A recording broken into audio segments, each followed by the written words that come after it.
আল্লাহর নবী সাইয়্যিদুল মুরসালিন রাহমাতুল লিল আলামিন, তাম পৃথিবীর জন্য রহমত নবী, আখিরাতের জন্য রহমত নবী, দুজাহানের জন্য রহমত নবী, ইহুদির জন্য রহমত নবী, বুদ্ধের জন্য রহমত নবী, তাম পৃথিবীর সৃষ্টিকুলের জন্য রহমত নবী।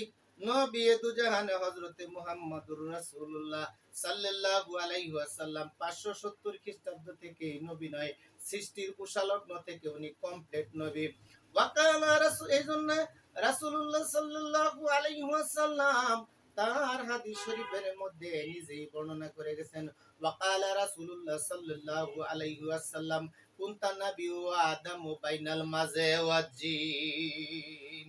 আমি মুহাম্মদুর রাসূলুল্লাহ সাল্লাল্লাহু আলাইহি ওয়াসাল্লাম তখন থেকে নবী, যখন হযরতে আদম আলাইহিস সালাম মাটি, পানি এবং আগুনের সাথে মিশ্রিত অবস্থা ছিল, অর্থাৎ আদমকেও সৃষ্টি করা হয় নাই।